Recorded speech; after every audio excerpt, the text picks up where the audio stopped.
Hello everyone and welcome to this next tutorial. My name is Dr. Anthony Cliff and today we're going to talk about questionnaire design. So far we've looked at what different types of questionnaires are out there. We've looked at the different types of questions. Now we're going to discuss how to actually go about designing that questionnaire. So how do we go about doing that then, and what things are there to consider?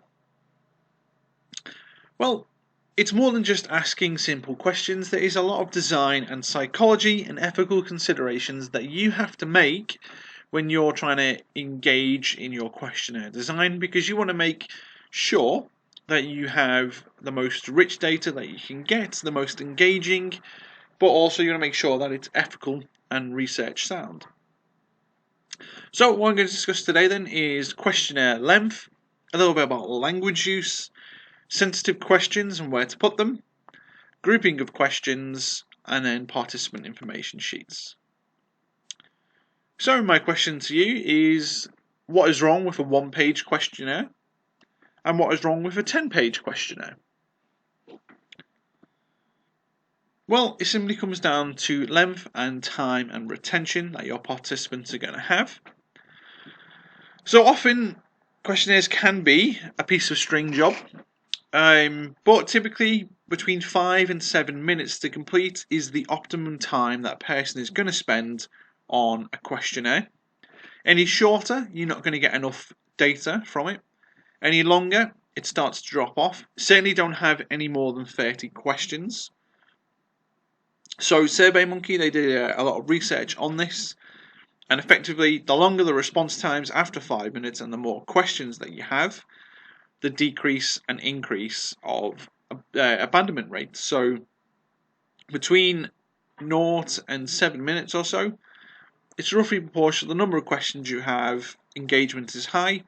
You start going over 5 minutes to 7 minutes and your engagement rate starts to drop off, and drops off very sharply after 8 to 9 minutes. And certainly after 30 questions, people just give up. So make sure that you are between 5 and 7 minutes and certainly no less than 30 questions.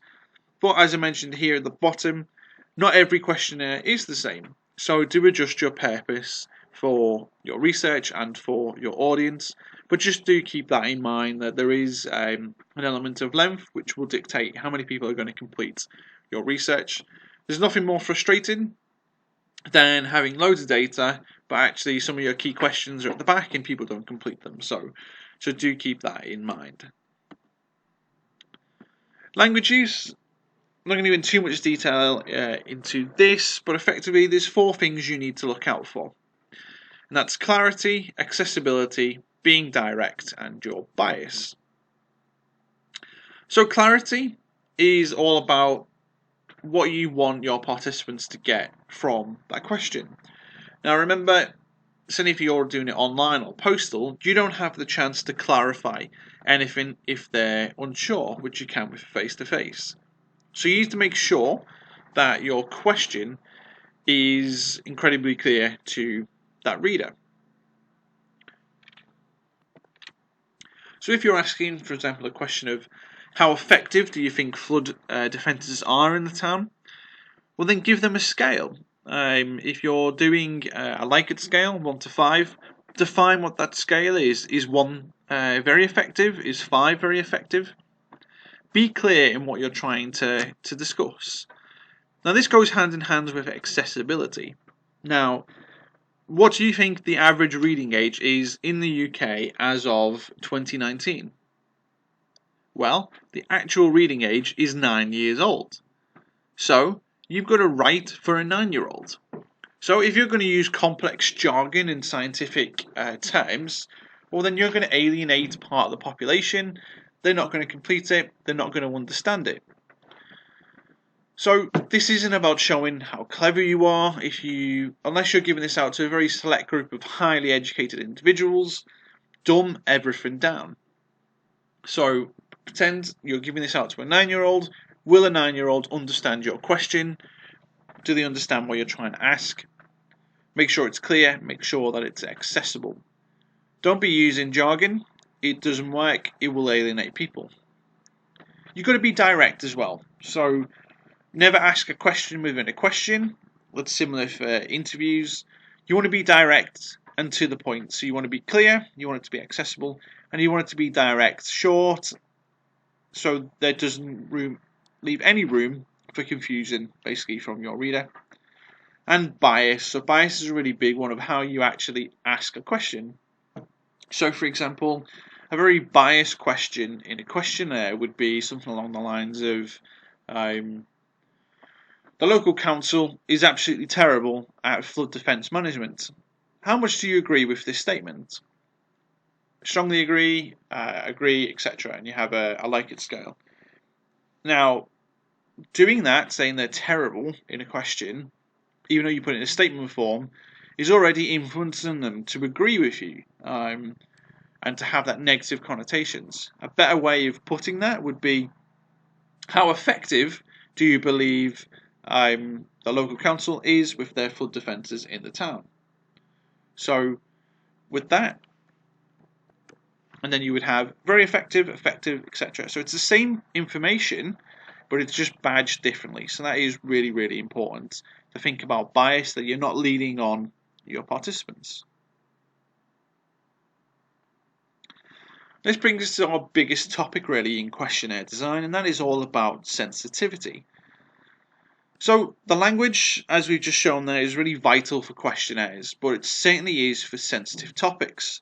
Because remember, while questionnaires are very objective and typically you're quite removed from your participants, certainly if it's online or postal, you're still dealing with people, and people have emotions, we're not robots, so you've got to be aware of sensitivities around particular questions. Now, you've always got to be prepared for people just to skip questions entirely, okay? It's going to happen. You can do the best will in the world to make sure that your research is most ethically and sensitively sound, but if people feel uncomfortable, they're just not going to answer. They're going to skip questions entirely. It's incredibly frustrating, but we just have to take that on our chin as researchers and accept that we're not going to get 100% completed data from our questionnaire. But we do have it on ourselves to try and our best to not only accept this, but at least try and limit that number of people who are going to do that. And we do that by making sure that we're sensitive in how we discuss stuff. So our classic sensitivity questions that people often lose out and leave out is around your data demographics, such as your age, gender, employment, education, and income. Now, these are incredibly vital for your research because these are independent variables. You're going to need these to run your statistical tests because you want to look at if age makes a difference, if gender, employment, education, income. They're your main 5 typically that you'll look at to see if there's a difference across your data set and in your population. So we need to get that data, but there's a way of going about getting that data which makes it more likely that people are going to answer and give you that data. So the first one is age, because if you ask someone directly what their age is, they might lie. It's very insensitive. You should never really ask a direct age for you. Now, moving away from the whole sensitivity topic of that, actually there's a real practical benefit of why you shouldn't do that. That's because it's a hell of a lot more work for you to do to go about coding it. So you should actually group categories of ages. A really bad category to use would be young, middle-aged, old, really old. Now, I've actually seen this in a student's work before. Big no-no. That's very offensive. Your correct categories should go up in blocks of either 5, 10, whatever you decide as your scale. So typically 18 to 25, 26 to 35, 36 to 45, and so on. So we can group these categories later on in our analysis sections if you want to group them down a little bit further. But for now, you've got a nice small window in there. You don't know exactly if they're 18, 25, or somewhere in between. It gives that little bit of anonymity to their answer, but you're still getting enough data to run some statistical tests. Now, the big one, which is a really hot topic in survey design at the moment, is how you proceed with gender. So back in the day, we had male and female, and that was it. there was no other genders out there, but we're now in 2020, and there are other genders out there. So it is up to you. Do you list them all, or do you stick with male, female, and other? Now, from a statistician's point of view, even having other in there is a spanner in the works, because if you watch any of the videos that I've produced on chi-squared tests, well, chi-squared assumes that you have at least 5 in each category. So say if we have a yes-no against gender, for example here, it expects an expected count of 5 males to say yes, 5 males to say no, 5 females to say yes, 5 females to say no, 5 other to say yes, 5 other to say no. Now the problem is that not everyone self-identifies as other, or will refuse to answer if they are in that category. So it's unlikely that you're ever going to get 10 from your sample, so therefore your stats won't necessarily work. So the dilemma is, do you include it here, but then exclude them from the result because the test won't be able to run?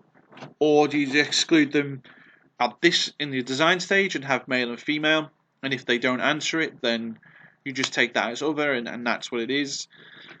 Very difficult, and there's no right or wrong answer to this. This is down to you completely as a researcher. Now, obviously, it depends if you're conducting a questionnaire around that topic, then you may well obviously have those numbers. But as a general rule of thumb, certainly in the past year or so, it's unlikely you're going to get 10. So you're kind of going to make the decision of, do you include it here but exclude it from your analysis, certainly for some of your tests, or do you just stick with male and female here? I can't answer that for you. That is down to researcher preference, but something to be aware of. Employment. Often I've seen where people list a range of professions. Again, you come around to doing your statistics, it's not going to work. There's just too many variables in there. So stick to full-time, part-time, retired, unemployed, student, or other. So that gives them the option there. If they do have an other, they can state it for you. Often this is a very sensitive one, because if they are unemployed, they may feel that, oh, I don't want to tell that person, but it's there, they don't have to answer it. Similar to age, if you're using household income, again, never use low, middle, or high. Use some categories, so 25,000 to 34,999, and so on, and go up in different categories. That's going to eliminate that sense of them feeling a little bit vulnerable in a way. Education level, again, don't use low, medium, high with examples for each. Again, I've seen that before. Again, just think if you are lowly educated, then someone telling you that and putting that in, again, concern for sensitivity can be a little bit dodgy. So follow the UK guidelines for levels. So in the UK, at least, we have levels 1 to 8 of levels of education. So simply list them as that. Don't put levels, but simply list what they are. So no qualifications, GCSE, A-level, diplomas, foundation degrees, masters, and PhD. Now later on in your analysis, if you want to group them into low, medium, and high for your analysis, then you can do, but obviously your participants will never see that. So on the outward facing bit, you want to leave this here as the lists. So sensitive questions and where to put them. So there is debate in academic circles regarding where you should put such demographic data, such as gender, age, and income. Now, I personally am an advocate for having them at the start, and the reason I do that is a couple of reasons, really. The first one, fundamentally, is, to me, as a statistician, that is the most important part of my questionnaire, because if I don't have that data, I know that I cannot run my statistical tests with any real meaning. I need my independent variables, which they are. Other reasons are the fact that it's easy for the respondent in the questionnaire to do. It eases them into it. They know their age, they don't have to think about it. They know their gender, they know their income, etc. So it eases them in. It's questions they know. You get them out of the way first and foremost. Because of that, it's also quick as well. you're saving time there. And, well, for the most part, you're guaranteed to get that data for your stats work. Now, on the other hand, however, I do realise that there is an element of reasons against using it at the start. Well, straight away, the sensitive questions may alienate the respondent into completing the survey. So, for example, before, if you had male, female, and left it at that, but someone was other, they might feel like, well, this isn't for them already. They might decline the survey completely. Or it may well have a bad feeling that sits with them throughout the whole entire questionnaire, and they may not answer truthfully. Other reasons against the start? Well, you have to wait for those main questions. So you've got to get this stuff out of the way first. Is it really relevant? People might ask. And then you've got to wait till you get to the actual questions. And it might be seen as a waste of time by the respondent. Again, people asking, well, why do you need to know this? Well, what's the argument then for putting at the end? Well, the respondent's already in the flow of answering the questions, so they can be quickly done. And it does remove that area of sensitivity because they've already displayed and given you information. So asking them their age, etc., isn't really sensitive because they're in that flow. Why I personally don't think they should be at the end? Well, respondents are likely to skip these questions. So as I discussed before, having the increase in questions increases an increase in dropout. So if these are incredibly important, you need these, a respondent may well get to the end and think, oh, they're only asking demographic, it's not about this, I can just skip it. So that lack of data capture means that your stats is going to be pretty limited. And once again, similar as the start, can be seen as a waste of time by respondents, so they might not complete it.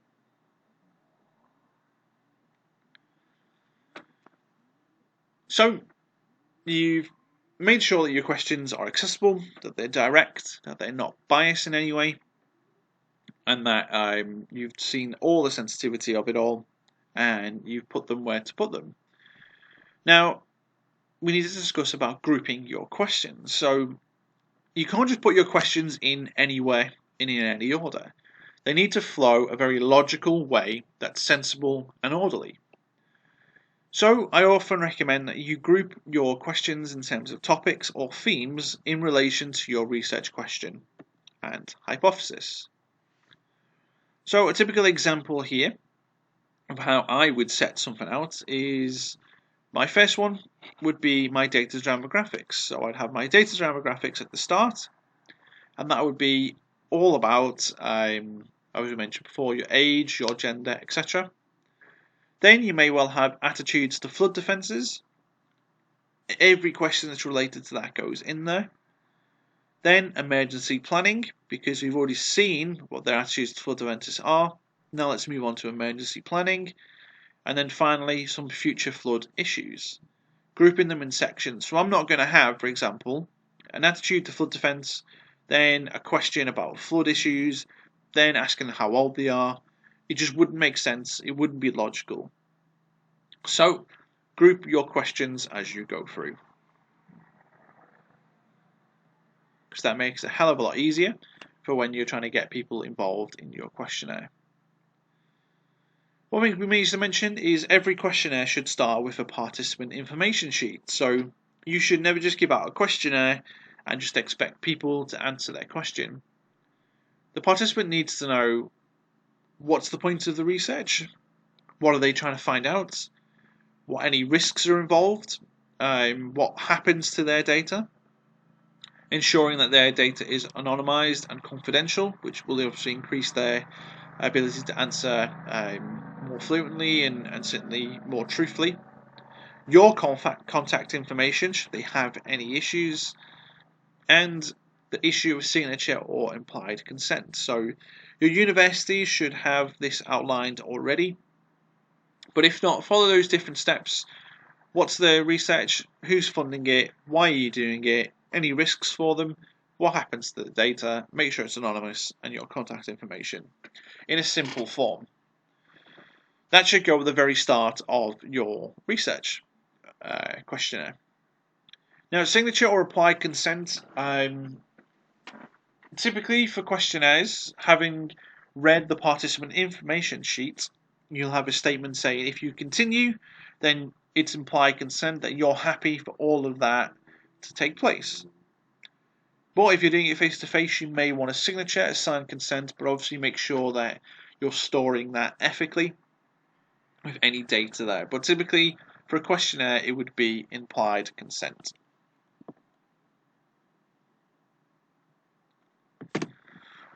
So you've gone ahead and you've designed the questionnaire. Please do follow this other tutorial that I've done showing you how to create one in online surveys. That link should be popped up now. But before you do that, and you've done that, you've created it, you've got to go run a pilot study. So what is a pilot study then? Well, pilot studies are vital for all aspects of research, regardless if you're doing qualitative or quantitative. So they can be used as feasibility studies to prepare for major studies, but typically, certainly in a questionnaire sense, they're used as a qualifying process to test out the methods and to test for errors. So the reason we do that really is to see if our associated protocols and our research instruments, are they fit for purpose? So by that, what I mean is, if you've designed your questionnaire, you need to go out and test that, but you need to test it with somebody who's in that population, but who's not going to be a part of your study. So you need to make sure, give it out to friends, family, someone in that particular environment. They need to read it. First of all, does it make sense? Can they answer the questions? Does the flow of the questions work? Can it work a different way? It's almost like an error check and someone having that second look, second pair of eyes of your questionnaire. Because remember, unlike interviews, if you don't get this right at the start, once you've published it, it is locked in, you cannot edit it. So it's important that you do a pilot study to see if it works. Now, pilot studies are also useful if you're concerned about response rates. So, for example, for my undergraduate degree, I did postal questionnaires of a small village at the end of a runway at an international airport. Me and my supervisor were wondering if we were going to get enough from a postal questionnaire on whether we should do a different strategy. So we distributed 20 to the streets and the villages and seen what percentage we got back. Off the basis of that, from the 20, we got 10 back, so we assumed then that the response rate was 50%. So we were good enough to get that data out there, and then distributed the 500 questionnaires to everyone else, and we got 250 back. So the pilot study showed that, yeah, that was correct. That, giving it out, you're going to get a 50% response rate, and that is exactly what we got. Now, if I did that and I found I only had one back from 20, well then that might have shown that this method probably wasn't feasible for that location and to try a different method, be that online or face-to-face. So they can be really useful in that sense as well. Now, a successful pilot study is not always a guarantee of success for the full-scale research, and that's because it is small numbers and it might not be representative of your study population. So if you have done your pilot study and you found some errors or you think stuff will flow better, different places, go back through, edit it, and then you're ready to distribute it. So always vitally important that you do a pilot study. So what you're looking for then is a little checklist. Do your questions make sense? Do they flow in a logical order? Are any of the questions leading and biased? What's the response rates? Your spelling and grammar? And will you collect sufficient data in relation to the research aim? Now, this to me is often one of the most frustrating parts that people don't do in a pilot study, is this last one there, that sufficient data. So I've had many students who've come to run some analysis and they've realised that they don't have the data because all they have is a yes-no question and they have no real reason or follow-up questions to find out why that person has said that. So it can be quite limited and very descriptive. So have a think to yourself once you've made your questionnaire, do I have enough data? Now, it's so much easier to have questions in there that you're not going to use than it is to wish that you had them in. So always keep that in mind if you can have them in. Now we can't talk about statistics and questionnaires without discussing sample sizes. So, because it's a positivity questionnaire, you're trying to gain a large sample of a population. So obviously it's impractical to survey every person in a population, so we have to take a sample. And that means we can then hopefully generalize our results to that entire population. So as a general rule of thumb for questionnaires, you need at least 100. Obviously a lot more than that is more beneficial. The more numbers you have, the more stronger your statistical tests are going to be. But often, as I know for undergraduate and certainly master's level, 100 and above really is what you need. 100 to 200, that's a minimum really you need to work with in order for your statistical tests to be better and a little bit more accurate. Too small and they simply won't work. So you may well see on the internet sample size calculators and effect size calculators. Honestly, use them. Feel free to use them. If you are struggling, however, a minimum of 100 will suffice.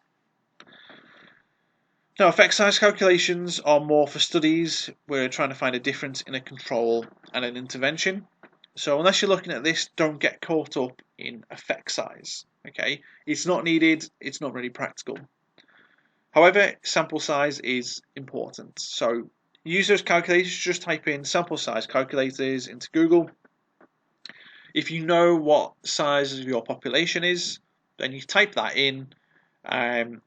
Type your confidence level, which is usually 95% or 0.05, and it'll give you a rough estimate of how many questionnaires you need to come in. So if, for example, it says you need 250 and you're using online, well then remember roughly that 10% people you give it out to will complete it. So you're going to have to give it out to 2,500 people. So that's where you start planning then in your delivery. So yeah, thank you.